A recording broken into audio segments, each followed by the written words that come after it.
Hi everyone, welcome to Module 6 for the Lyra Dahlia drawing. I have done several videos for this series. The first 4 videos that I posted last week were all done in partnership with Lyra Rembrandt polycolor pencils and Strathmore paper. You saw me use some other products in there, the Dahlia round knee solvent, which works great, and I also discovered some new Princeton brushes that I had never tried before. So all of those videos were done using that partnership, and the 2 videos that I'm posting this week, Module 5 and Module 6, are videos that I created just for you here on Patreon so that you can watch in real time as I draw 3 of the petals. I guess the Module 5 I drew 1, and in this module I'm going to go ahead and draw 2 for you because these inner petals went so much faster for a couple of reasons. Number 1, because they're smaller, so they're just a little bit less space to cover. And number 2, I always draw so much faster at the end of a drawing. I just really start to have the hang of it, and I know so several things. One is I've gotten a handle on the colors that I'm using. I know exactly which colors I want to use and what combinations. And 2, I know what's important to spend time on and what's not. And in the first few petals that I, would have drawn for this particular flower, anything that I'm working on, it just takes some time to get a feel for things and where I need to spend my time. What shortcuts can I take without it affecting the quality of the drawing? And, what do I need to spend more time on? So I have all that established, and the final parts of any drawing always just tend to go a lot faster for me. I'm guessing if you've done something like this, you'll see, how many I've already drawn, what is that, 15, 20 petals at this point, using these exact same pencils and the exact same process. So you get faster at it. I have a lot of my tutorials here on Patreon are like this. Even the one from last week, the Lyra hydrangea, it's just all those tiny little petals, and there are variations in them. None of these petals is exactly the same. So you're looking over at the reference image, but here you can see me getting it all outlined and then blocking in these veiny lines, working on these shadows. It just really does all tend to follow a very similar process. One that really comes to mind are the grapes that I did, the blue grapes last summer. That was just one after the other, and I guarantee if you worked through that one, by the time you got to the end of that bunch, you definitely were drawing the final few a lot faster. And that's actually something to think about when you're looking at a drawing. If you're somebody who gets bored really easily, you're not probably going to love working on something like this, or like the hydrangea, or like the grapes. You're going to want to look for one of my tutorials that's more like the apples that were on a branch with leaves, something like that, because you're going to be using a variety of different colors and a variety of different techniques, and all kinds of different things to kind of keep you moving through that drawing. Whereas this is just going to be a big rinse and repeat. I drew this a few weeks ago. The drawing that I'm working on right now is something that I'm so excited about coming up for winter, but it's another dahlia, and it's a lot of rinse and repeat, which I personally like, because part of the reason I like to draw so much is just it's such a stress relief. I can put on an audiobook and just sit there and relax, and even drawing the black backgrounds, I do not mind those. Some people just hate it. They find it very just mind-numbing, and I find it almost like a meditation. It's just so relaxing to just sit there with one color. So yeah, I tend to like this kind, but I also like the other kind too. It just depends on the mood. But if you like to keep things moving, just pay attention to the references you're picking. because if it's a big flower like this that's all one color, you probably are going to get pretty bored pretty quickly. So here I'm just using these different pencils to block in, and I'll read these out one more time. I read them out for the last video, but in the shadows I was using wine red, dark carmine, burnt carmine, Pompeian red. Then for the brighter reds, it was Scarlet Lake, Pale Geranium Lake, and Vermilion. And then I used dark orange, light orange, and orange yellow. And then for the brighter yellow colors, I used Canary Yellow, Light Chrome, and Cream. And then the only other pencil that I used in here, well, I guess that's not true. I used two other pencils. I used white and I used black. And I was talking in the last video about how I use the black very, very sparingly. So you're not going to see much of it. Just in the very centers of some of these inner petals, you're going to see a touch of black. And the other thing that I mentioned in the last video is that I always added that at the very end. I didn't want to come in too quickly with that black pencil and stain that paper too dark. And that's just something that I've learned from experience. And also that's going to depend on the pencils you're using and the paper you're working on. I might be able to get away with that with one of the waxier pencils like the Prismacolor or the Luminance even.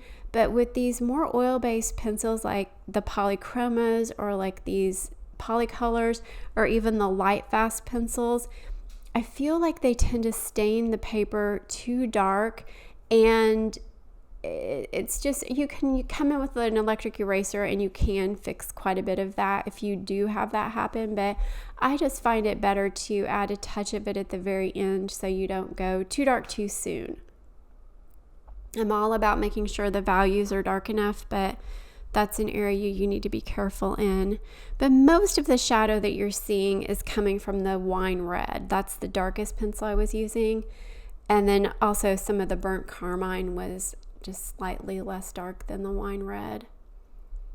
This particular petal you see me working on here, this is an interesting one because it might look like more of a challenge. Let me zoom in on this. I think that would be helpful. Okay, there you go. I think you can see it a little better. And it's just because of the shape of it, the way it's so 3D. But really, I indented the curved line there, and then also that little white line you see at the very tip. I just used a white pencil to indent that curved line, sort of an oval shape right there in the center. Then I created these horizontal lines, using the wine red and creating some shadow there, and then started filling it in. I mean, that's really it. That using that indenting technique for something like this is so helpful because then I can go all over that, and then that shape is almost just going to appear there for me.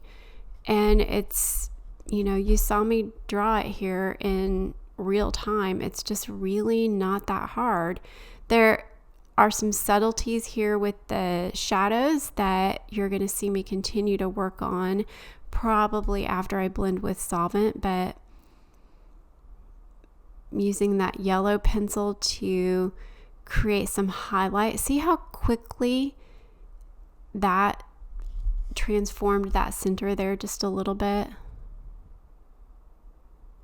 That's either cream or light chrome. I used both of those yellow pencils. The cream for this brand is pretty yellow. Sometimes cream is more of like a beigey white color. For this brand, it's very yellow.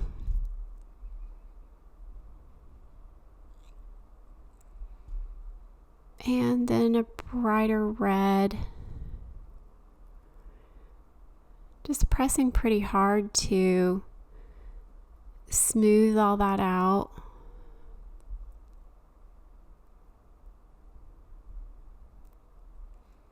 One of the nice things about an oil-based pencil is they are a little more translucent or transparent. That's another tip video I need to do for myself because I don't know the difference between those two words, but you can see through it more. You can layer and you can almost glaze using those pencils. Like you can still see the yellow underneath that red, which is really kind of nice. Wonder if I'm even going to blend this one with solvent because it's looking really nice already.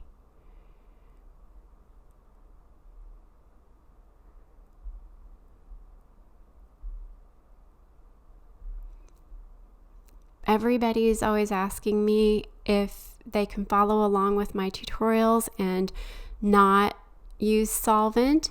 And you absolutely can, and there are some videos that I've created where I didn't use it. It is definitely a big part of my process, but there are sometimes, like when I'm looking at something like this, and I think I probably wouldn't have needed to blend that. But there also might be some graininess that's showing through in person that doesn't come through online. And yeah, see, that looks better. And that was just, 3 seconds of smoothing that over using the solvent. I'm also using a pretty dry brush there too. All right, electric eraser, I'm guessing I'm going to brighten up that edge to really accentuate the shape. Yep. So because I indented the paper there with the white pencil, I'm going to be able to really easily brighten that up. One of the things to keep in mind too when I come over with the electric eraser, I'm always going to be coming back over that with colored pencil. In person, this is another area, it looks pretty good here, but in person that's going to be a bit too rough. And I'm going to want to smooth over that either with a white pencil or with maybe the cream pencil. And I'm maybe going to come over the other side there. Looks like I'm brightening up the tip just a little bit. So here I'm not necessarily intending to add texture, I'm really just working on lightening up those highlights some. When I come back over with the pencils, they're going to stick there better. So it's just a helpful technique. Maybe just cleaning it up some. Not sure. And I'm going to want to darken the shadows a little bit as well.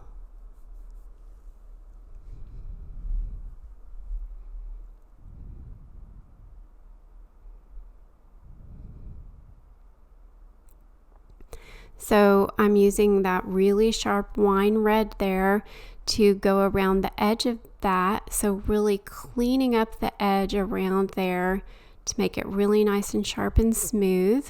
Look how sharp that pencil is. That's just an electric pencil sharpener that I use.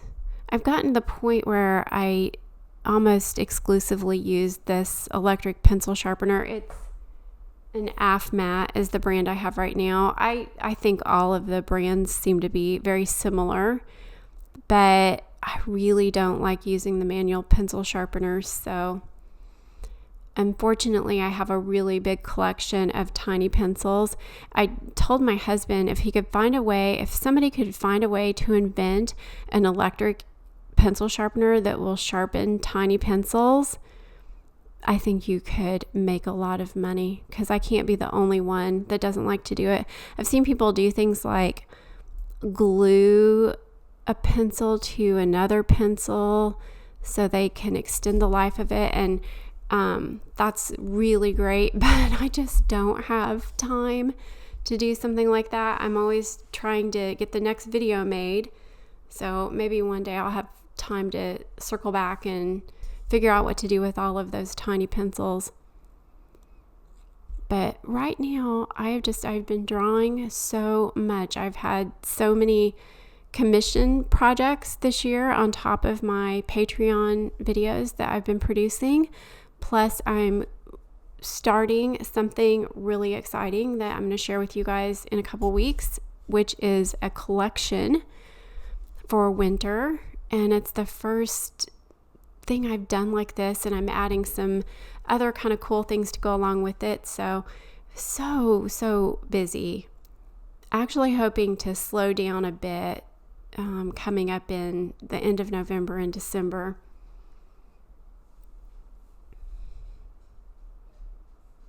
But I'm guessing it's going to be a long time before I ever finally tackle all those tiny pencils. Maybe I'll have a giveaway at some point where I'll just like box them all up and just have a giveaway where I can ship them out to somebody. Be actually not a bad idea. That way somebody could try the pencils. I have to think about that one. Okay. Sorry, that was like really off topic. I'm just watching as I am drawing this petal, and instead of talking about what I'm doing, I'm yammering on. It's looking pretty good at this point.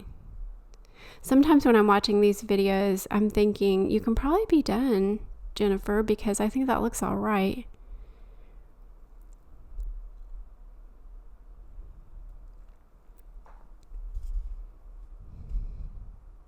But you can see how quickly I did that. I have this sped up, I think, very slightly, just so that it moves along a little faster. But this entire petal took less than a half an hour, probably more like 20 minutes. So quite a bit faster, again, as I move into these tinier petals.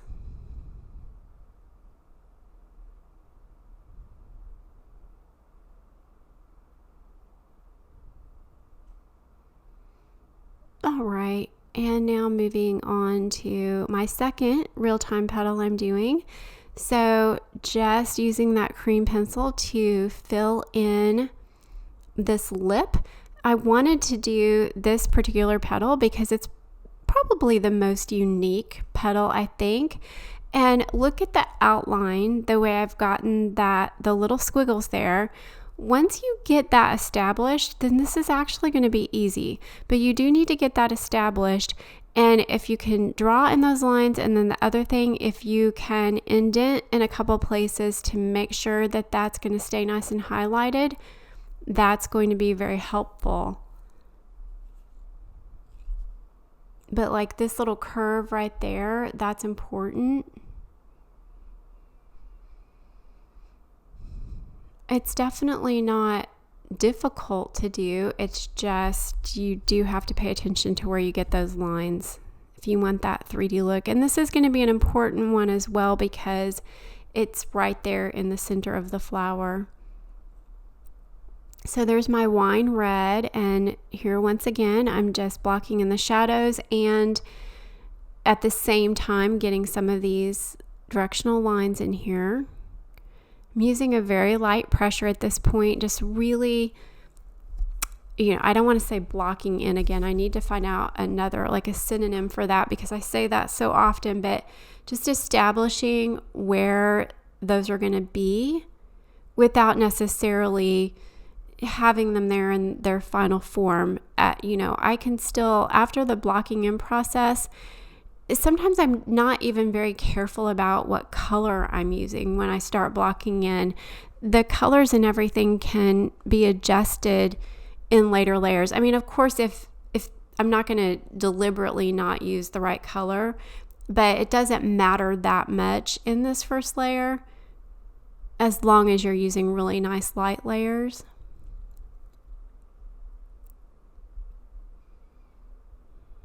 And also those really light layers are going to help with the transitioning as well, because I'm going to blend other colors into that. So using the white pencil to make sure I have any of the where there are going to be highlights, I want to make sure there's a bit of a barrier there between the pencils that are going to come next and the paper. So get that laid in. Then I've got my light orange there, getting some of that laid in. But I think another word is just, I'm almost tentative in these first few layers. I'm just sort of, let's put a little bit of this here, and I'm just kind of carefully moving my way through.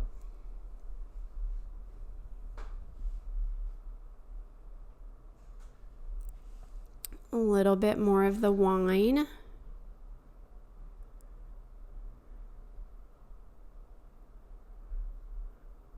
So now it looks like I've realized, okay, I think I can darken those up even more.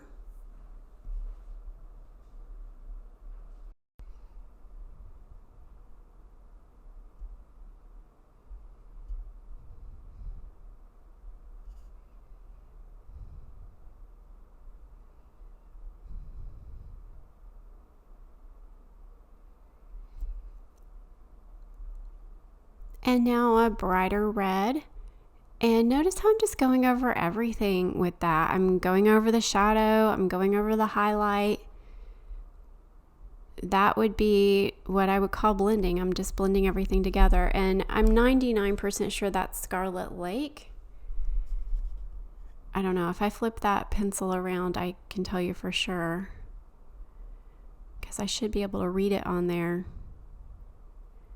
Scarlet Lake, Vermilion, or Pale Geranium Lake are the three brightest reds that I used. Can you read it? It should be right there. Oh, it's Vermilion. Okay, Vermilion. I'm trying to think. They're very similar. Vermilion's a bit more rich. Scarlet Lake is more orangey. It reminds me a lot of poppy red. And there's the geranium.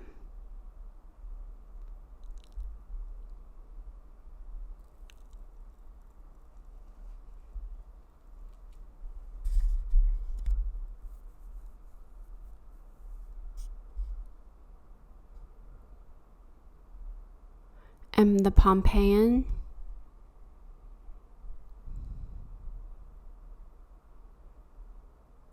All kinds of different colors getting blended in here. And as I move through, I'm going to be pressing harder, starting to fill in all of the little white bits there.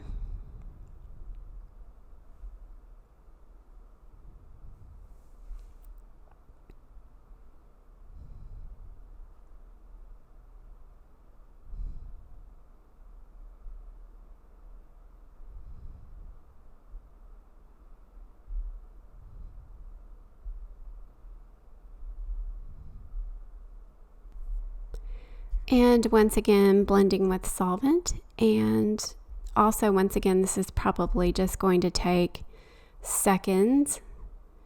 Very little solvent on the brush. Here on this one, I think you can see the graininess a little more than you could on that other petal.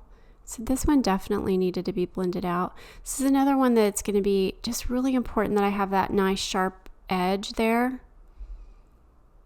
So you can see me carefully working up against that.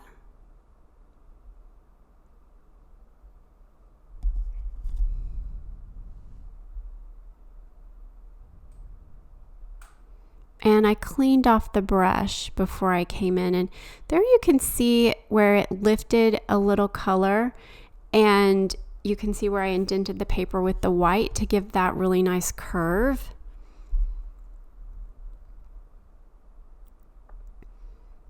And now just adding the final touches. And looking at the length of time left on this video, this took about 5 minutes. So it's really quick here. Just really smoothing everything out.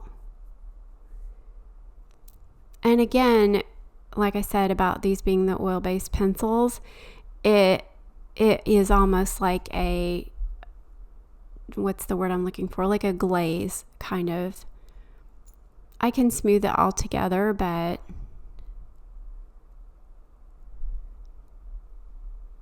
yeah, that's the pale geranium lake. And knowing when to choose pale geranium lake or vermilion or scarlet lake, it's just going to be a matter of me looking over at my reference image and seeing, I think this area is a little brighter or matches this color a bit more, but it's not really going to matter. It's not the kind of thing where if you don't know exactly which red I used that you can't draw this. You can definitely, you could have said scarlet lake or vermilion there and your drawing would be perfectly fine. So don't get too caught up in that.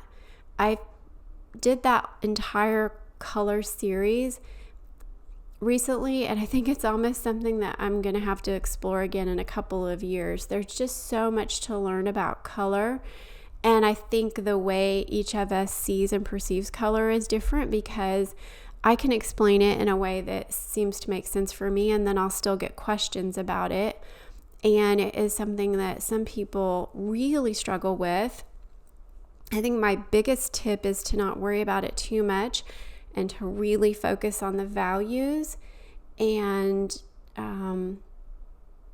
yeah, that's my best tip. But I still struggle. And even the drawing that I'm working on right now, I was using a certain set of colors, and then I started looking at my reference closer, and I'm like, it's really more violet than this other blue that I was using, but I was halfway in. And so then you have to decide, well, do I go back and try to fix that, or do I just go with it? And most of the time you can just go with it, because it's just not going to matter as much as you think. You might not have it matched as well as you would like, but as far as the outcome of your actual drawing, it's usually not going to matter that much. What's really going to matter is going to be the value. And I've said this before as well, because nobody who's viewing your drawing is also looking at your reference. Nobody else is comparing your drawing to your reference image to see how close you got to matching the colors. They're just not going to care at all. They're not even going to know that's a thing. So yeah, just don't worry about it too much. You want your actual drawing to look good. The other thing that you'll hear me say a lot is if the colors look good together on your palette, if you make swatches, then they're going to look nice in the drawing together.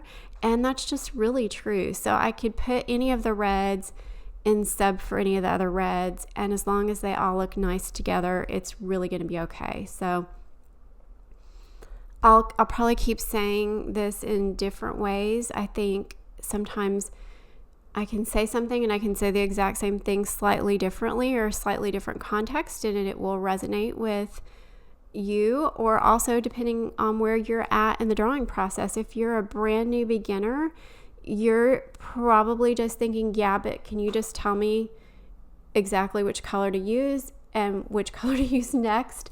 And I feel you. I've been there. And there are some videos where I do that. And I would watch the real-time videos that are not overviews.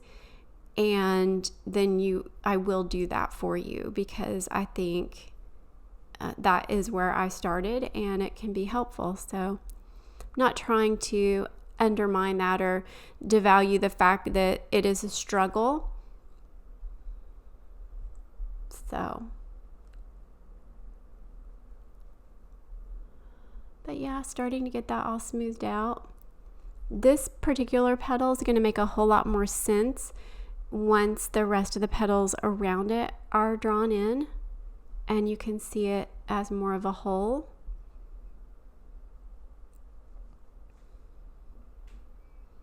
But this is how I did it.